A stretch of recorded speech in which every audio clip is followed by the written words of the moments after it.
J'aimerais vous inviter à aller dans le deuxième livre des rois, au chapitre 4, au verset 8, deuxième livre des rois, chapitre 4, verset 8. Le thème, c'est comment manifester une foi puissante.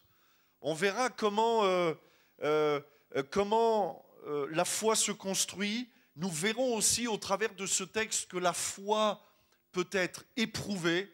On verra dans cette drôle d'histoire que parfois Dieu donne des choses et aussi étonnant que cela puisse paraître, parfois Dieu permet ou Dieu même reprend ce qu'il nous a donné. On essaiera de comprendre pourquoi, c'est ce qu'on peut appeler l'épreuve de la foi. On parlera aussi d'une foi enracinée, d'une foi fondée sur Dieu, et puis on parlera aussi du miracle de la foi. Comment est-ce que le miracle peut se construire, s'établir dans une vie? Au fond, j'aurais pu appeler cette prédication de ce matin « Comment retrouver ce qu'on a perdu aussi ?» Comment retrouver la foi?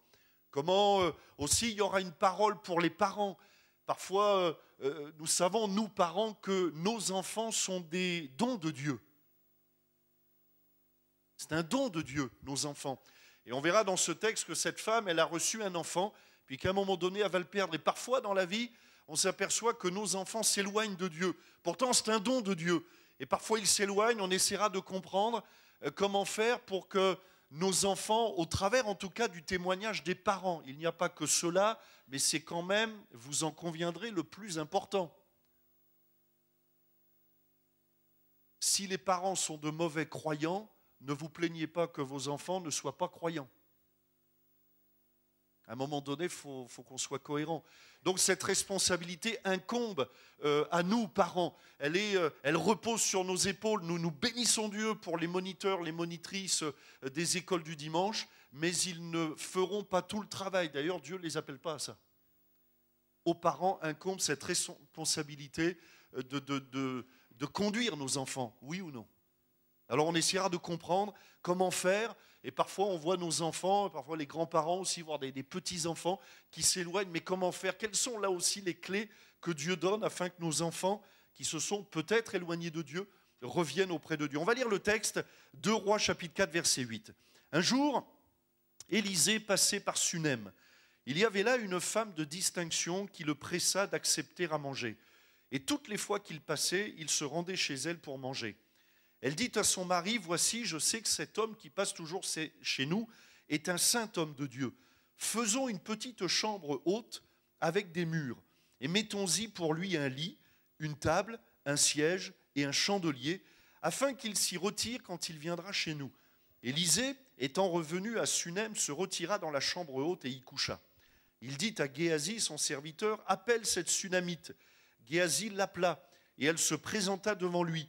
Et Élisée dit à Géasi, « Dis-lui, voici, tu nous as montré tout cet empressement, que peut-on faire pour toi? Faut-il parler pour toi au roi ou au chef de l'armée ?» Elle répondit, « J'habite au milieu de mon peuple. » Et il dit, « Que faire pour elle ?» Géasi répondit, « Mais elle n'a point de fils, et son mari est vieux. » Et il dit, « Appelle-la. » Géasi l'appela, et elle se présenta à la porte. Élisée lui dit, à cette même époque, « L'année prochaine, tu embrasseras un fils. » Et elle dit, « Non. Mon Seigneur, homme de Dieu, ne trompe pas ta servante. » Cette femme devint enceinte. Et elle enfanta un fils à la même époque, l'année suivante, comme Élisée lui avait dit. L'enfant grandit, et un jour qu'il était allé trouver son père vers les moissonneurs, il dit à son père, « Ma tête, ma tête !» Le père dit à son serviteur, « Porte-le à sa mère. » Le serviteur l'emporta et l'amena à sa mère, et l'enfant resta sur les genoux de sa mère jusqu'à midi, puis il mourut. Elle monta, le coucha sur le lit de l'homme de Dieu, ferma la porte sur lui et sortit. Elle appela son mari et dit, « Envoie-moi, je te prie, un des serviteurs et une des ânesses. Je veux aller en hâte vers l'homme de Dieu et je reviendrai. » Et il dit, « Pourquoi veux-tu aller aujourd'hui vers lui? Ce n'est ni nouvelle lune ni sabbat. » Elle répondit, « Tout va bien. » Puis elle fit sceller l'ânesse et dit à son serviteur, « Mène et pars. Ne m'arrête pas en route sans que je te le dise. » Elle partit donc et se rendit vers l'homme de Dieu sur la montagne du Carmel.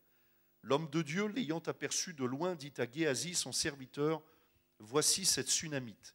Maintenant cours donc à sa rencontre et dis-lui, te portes-tu bien? Ton mari et ton enfant se portent-ils bien? Elle répondit, bien. Et dès qu'elle fut arrivée auprès de l'homme de Dieu sur la montagne, elle embrassa ses pieds. Géasi s'approcha pour la repousser, mais l'homme de Dieu dit, laisse-la, car son âme est dans l'amertume, et l'Éternel me l'a cachée et ne me l'a point fait connaître. Alors elle dit, ai-je demandé un fils à mon Seigneur? Et n'ai-je pas dit, ne me trompe pas? Et Élisée dit à Géasi, Saint-Térin, prends mon bâton dans ta main et pars. Si tu rencontres quelqu'un, ne le salue pas. Et si quelqu'un te salue, ne lui réponds pas. Tu mettras mon bâton sur le visage de l'enfant. La mère de l'enfant dit, l'Éternel est vivant, et ton âme est vivante. Je ne te quitterai point. Et il se leva et la suivit. Géasi les avait devancés. Et il avait mis le bâton sur le visage de l'enfant, mais il n'eut ni voix, ni signe d'attention. Il s'en retourna à la rencontre d'Élisée et lui rapporta la chose en disant, l'enfant ne s'est pas réveillé. Lorsque Élisée arriva dans la maison, voici, l'enfant était mort, couché sur son lit.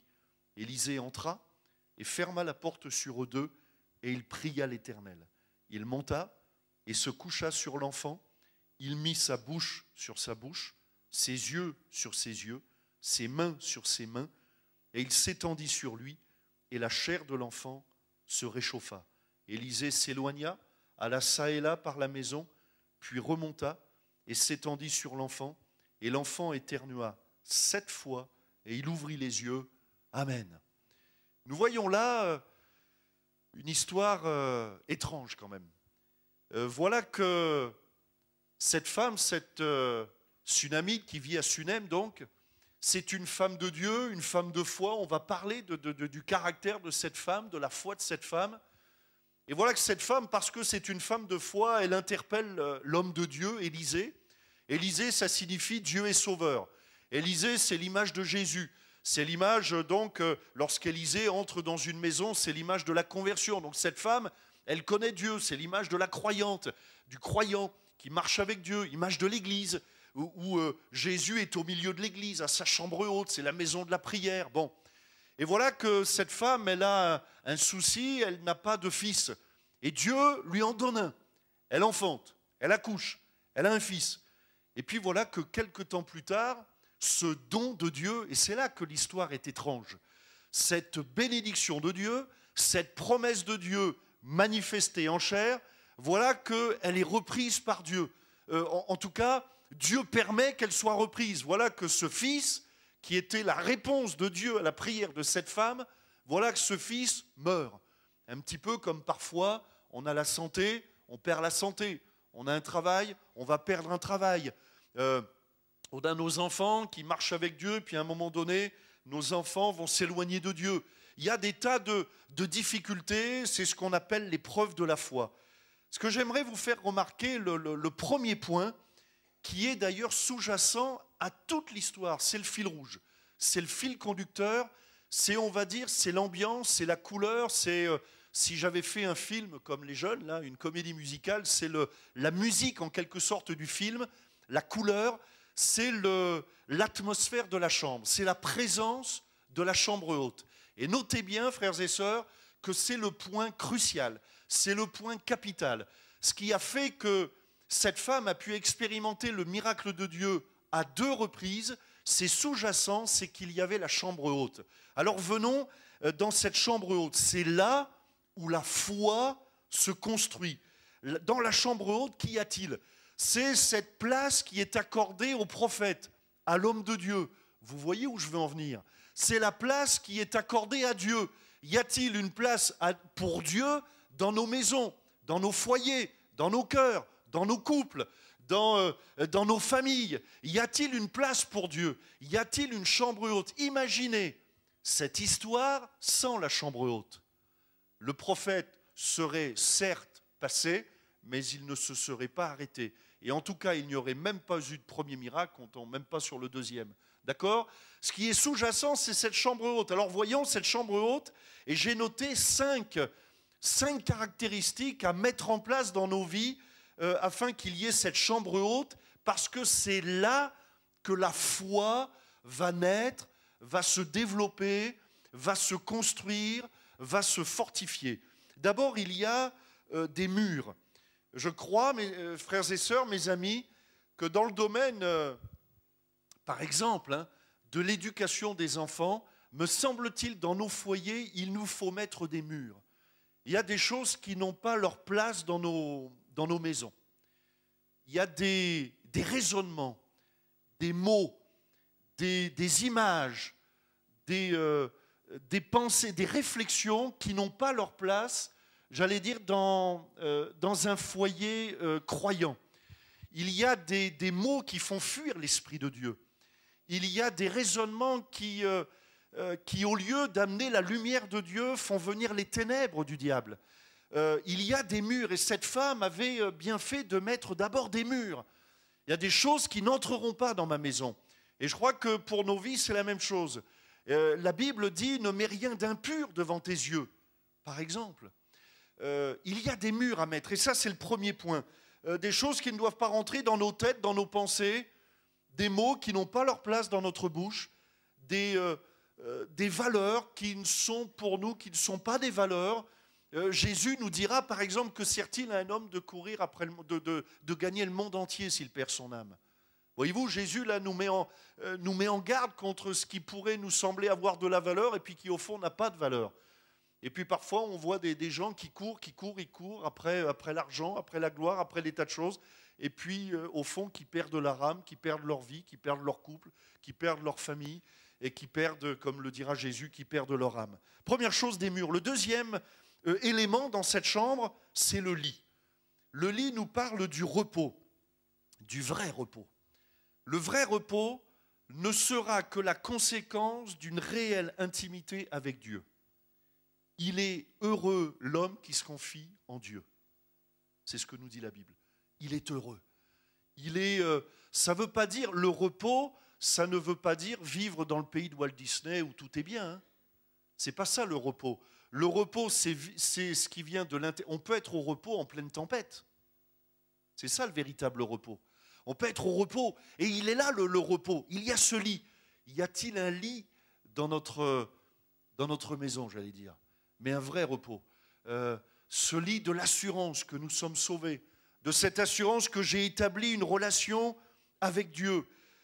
Et voyez-vous, ce lit, en quelque sorte, il se construit. Ce repos, Jésus nous donne le repos. Mais ce repos, il s'entretient. Voilà, cherchez le terme. Il s'entretient. Comment? C'est à vous de méditer la parole de Dieu. Et j'aimerais vous mettre en garde. Ne vous laissez pas voler les promesses que Dieu a pour vous. Ça va? À midi, vous allez manger. Moi, je ne me nourris pas de ce que les autres mangent. Je me nourris de ce que je mange.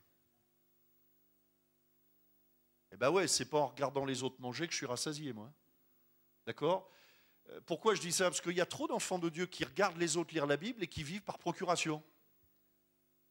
On prie jamais, mais j'entends l'autre prier, mais ça ne suffit pas, vous ne laissez pas voler la prière. Oui ou non? Vous voyez? Et c'est là que le lit se construit, le repos s'entretient plutôt, le repos s'entretient.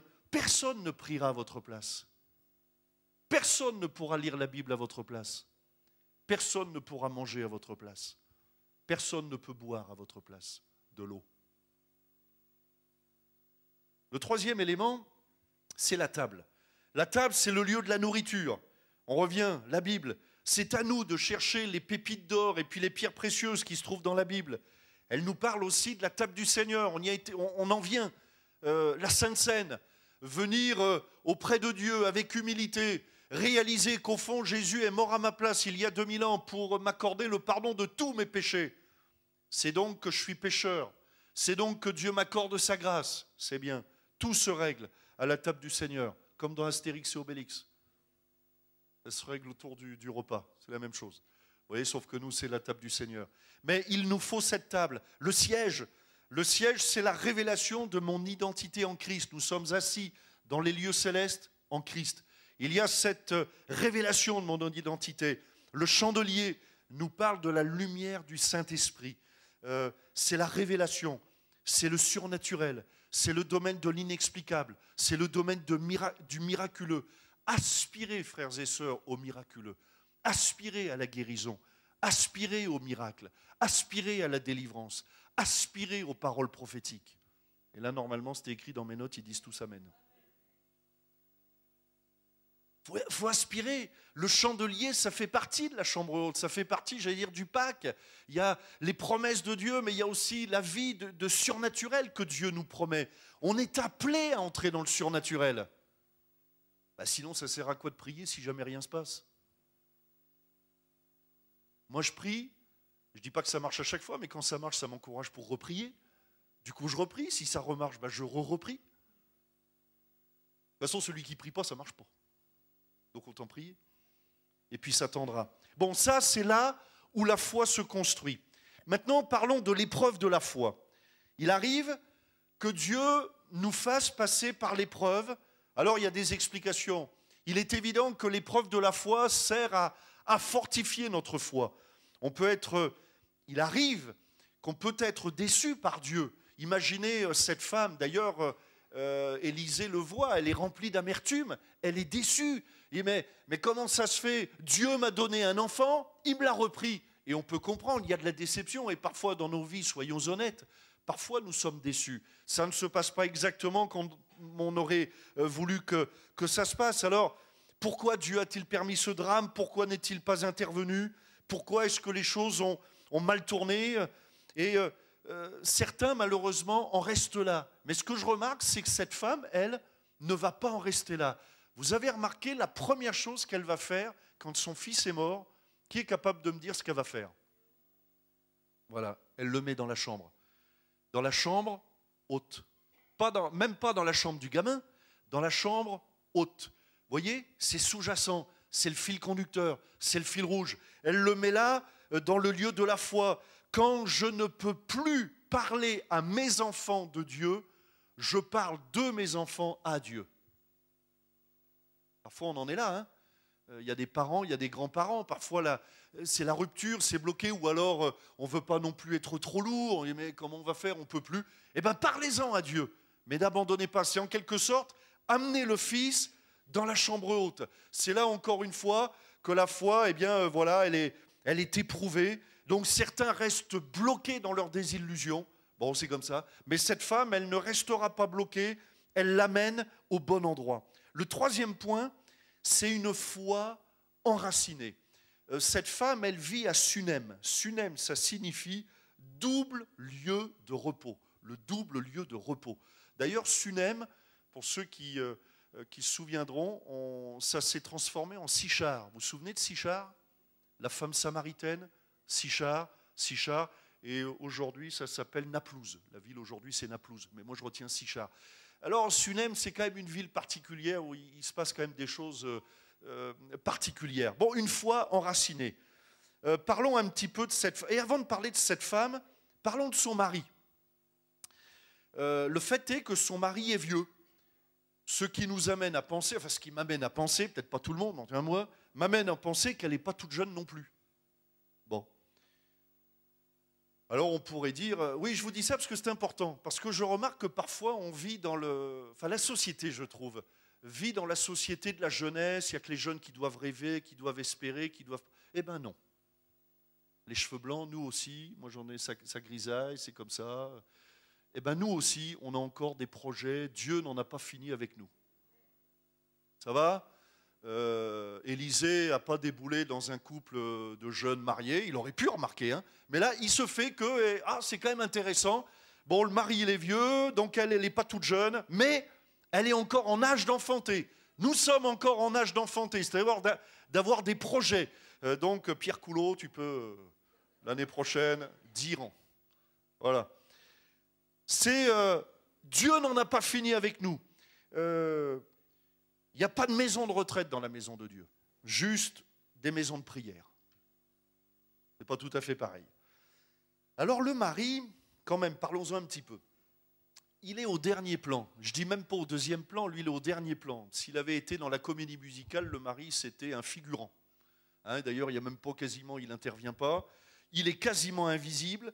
Le mari, c'est l'image du croyant qui a une foi, comment vous dire ça, défensive. pour ne pas dire autre chose. Rituel. Contrairement à sa femme qui a une foi offensive, c'est elle qui prend l'initiative. Au fond, on a l'impression que le mari ne tient pas sa place. Comprenez bien mes mots, hein. Pas sa place, il ne tient, je ne suis pas en train de vous dire que le mari ne tient pas sa place en tant que mari, mais il ne tient pas sa place en tant que croyant. D'ailleurs, sa femme le connaît tellement bien qu'elle ne lui expose même pas le problème. Non, tout va bien, de toute façon, vous voyez. Donc on a l'impression qu'il y a quand même dans le couple, là, il y a quand même un décalage. Bon, moi, je ne suis pas un grand psychologue, mais quand même, là, il y a un décalage. En tout cas, ce qui est impressionnant, c'est que cette femme brille parce que son mari est terne. Alors là, il y a quand même un enseignement pour nous, c'est que parfois, vous avez des croyants qui brillent. Oh, c'est des hommes de Dieu. Mais pourquoi on dit ça ? En réalité, s'il y a des enfants de Dieu qui brillent, c'est parce qu'il y a des enfants de Dieu qui ne brillent pas. Ou qui ne brillent plus. On va dire de quelqu'un, lui, il a le feu. Sous-entendu, les autres, normalement, on devrait dire tout le monde a le feu. Bon, c'est une réflexion. Hein. C'était dans les points, je vous le dis, je sais que ça ne concerne personne, mais bon. On parle de grands hommes de Dieu.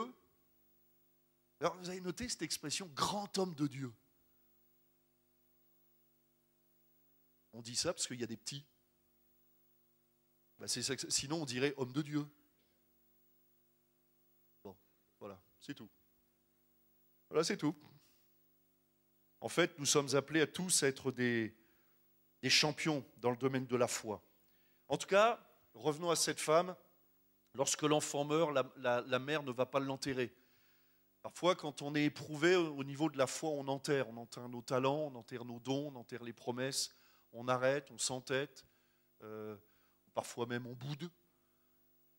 Rien, rien pas, fini. Oh.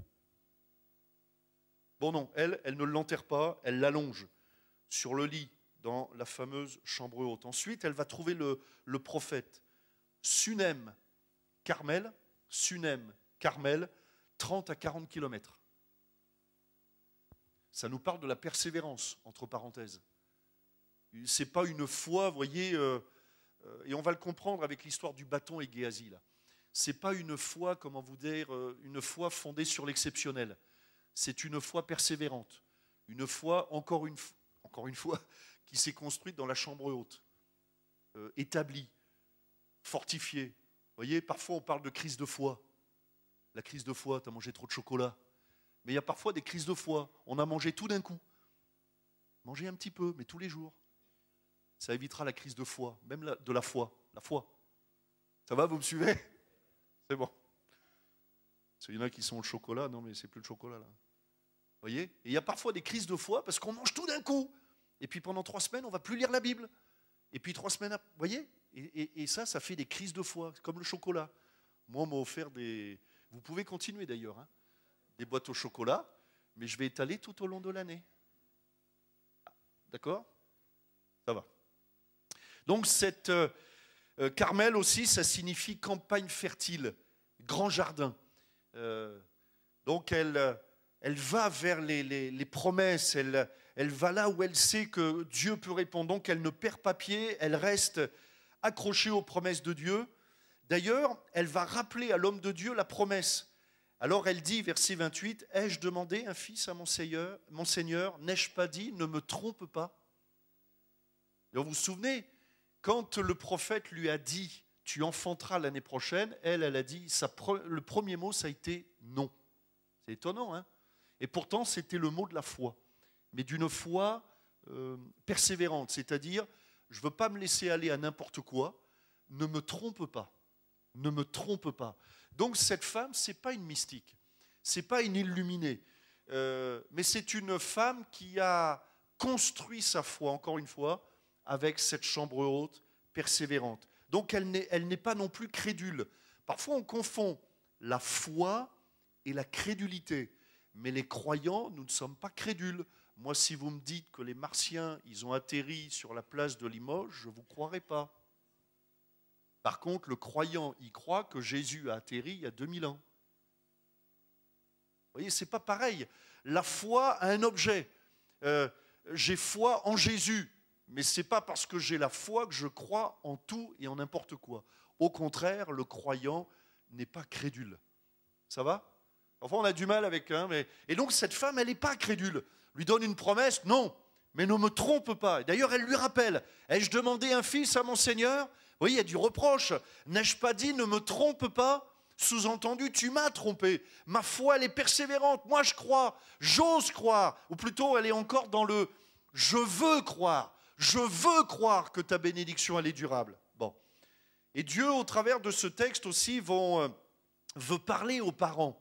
Vous avez remarqué que dans ce texte, il y a quand même une double lecture par rapport à l'éducation de nos enfants. Et je le laisse à votre réflexion. C'est-à-dire que nos enfants ne sont pas destinés à être perdus.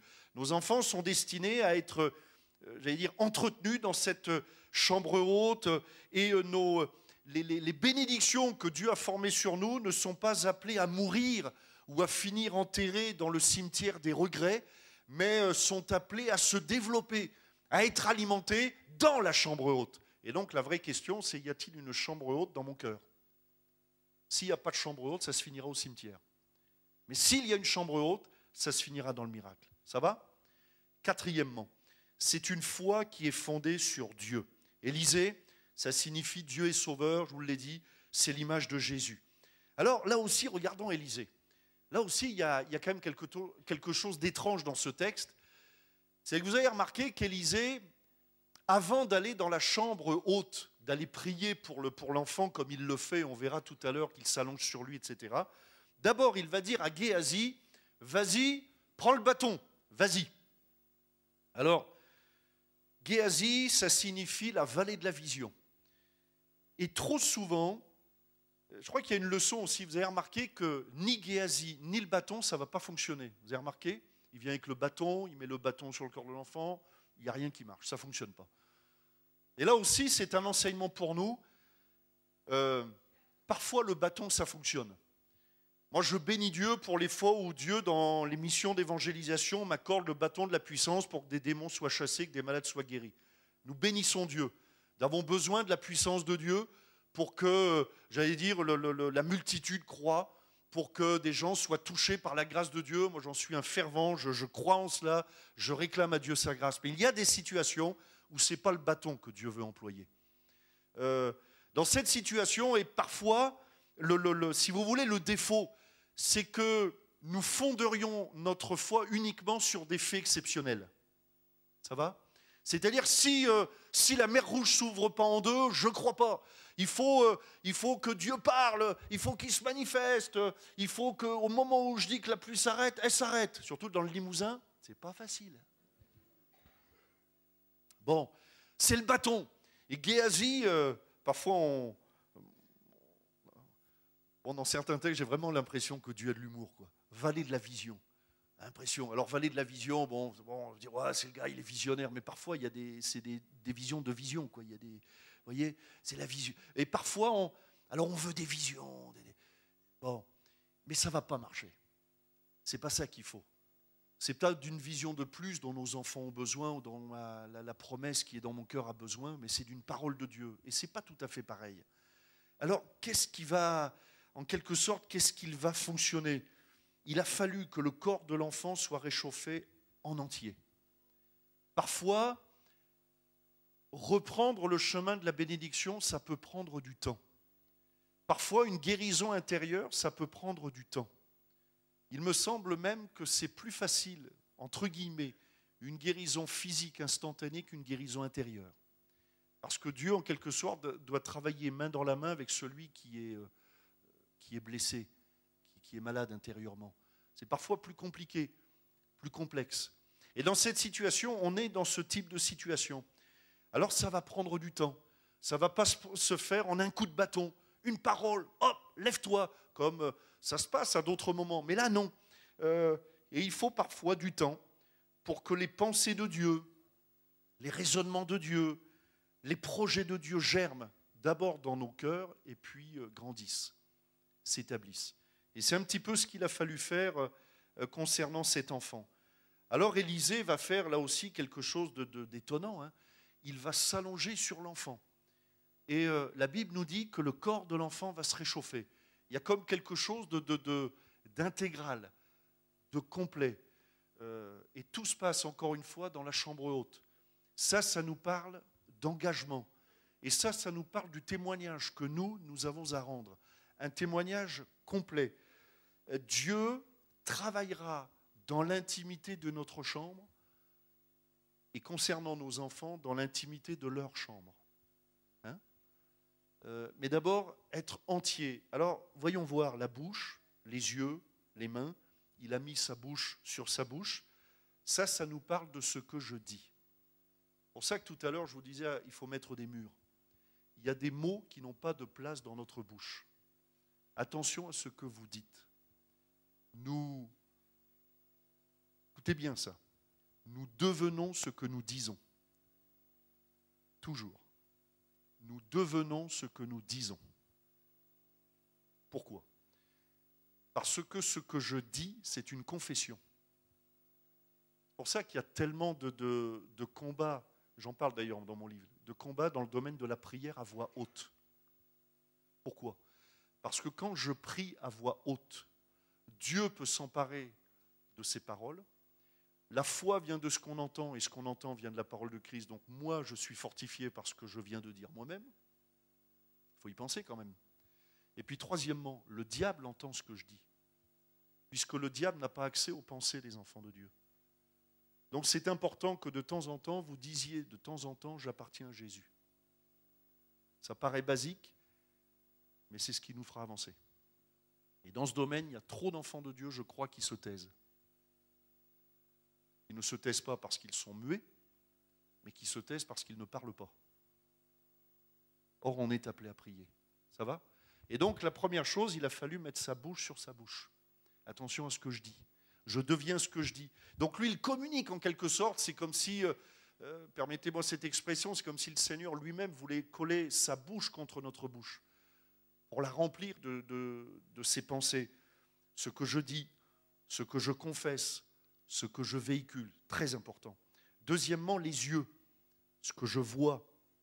Mais les yeux, c'est aussi ce que je regarde.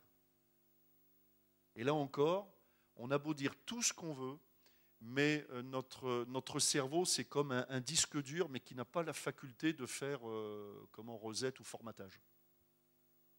Tout ce que nous voyons est imprimé. Tout.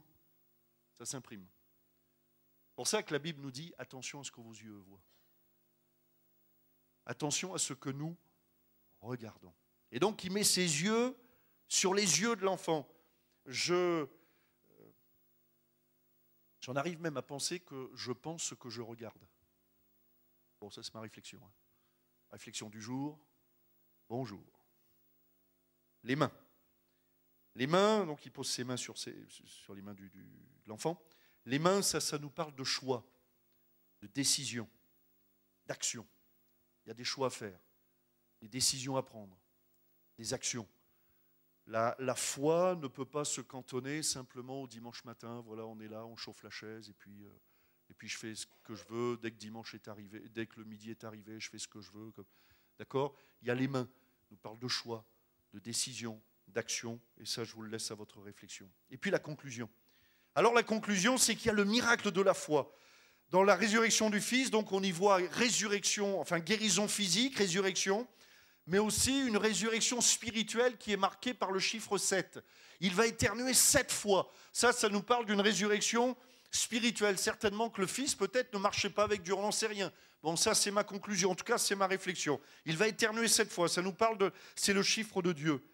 Et puis, le fin du fin, la conclusion, c'est que la foi de cette femme avait besoin de passer par l'épreuve pour passer du vouloir croire à oser croire. Et ça, c'est la conclusion. Je ne sais pas s'il peut... Voilà.